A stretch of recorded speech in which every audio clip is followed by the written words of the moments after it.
নমস্কার। কবি অপূর্ব দত্তের লেখা কবিতা বাংলা টাংলা। অ্যানুয়ালের রেজাল্ট হাতে বাড়ি ফিরল ছেলে। মা বলল, কোন পেপারে কত নাম্বার পেলে?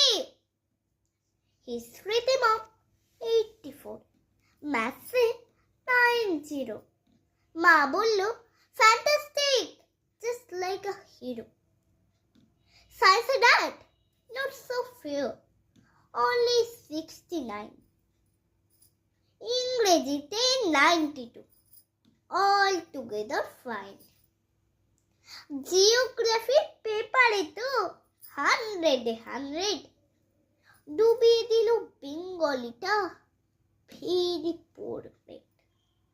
ছেলের মাথায় হাত রেখে মা ঠোঁট বেঁকিয়ে বলে, নেভার মাইন্ড, বেঙ্গলিটা না শিখলেও চলে।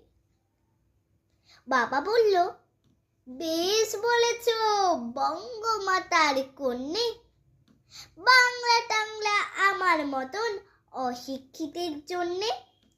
বিদ্যাসাগর রবীন্দ্রনাথ নেহাত ছিলেন বোকা, না হলে কেউ শখ করে হয় বাংলা বইয়ের পোকা। মা বলল, চুপ করো তো, ওর ফলটা কিসে?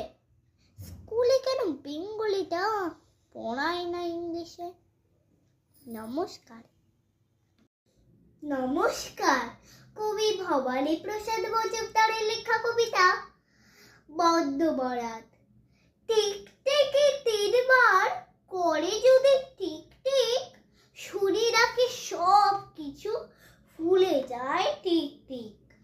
তাই ভাই খেটে খুঁটে সম্মান বাঁচাতে 6000 টিকটিকি পুষে রাখি খাঁচাতে। সারাদিন বলে বসে, রাজা হই রাজা হই, হতভাগা পাজিগুলো টিক টিক করে কই। লটারিতে লেগে যাক টাকা 10 লক্ষ, চেঁচিয়ে চেঁচিয়ে হয় টাটা রোজে বুক। মুখ দিয়ে ফেলা ওঠে, বৃথা হয়ে জব্দ, শয়তানগুলো মুখে করে না তো শব্দ। এইভাবে 3 মাস মিছা করে চেষ্টা, রেগে রেগে খুব জোরে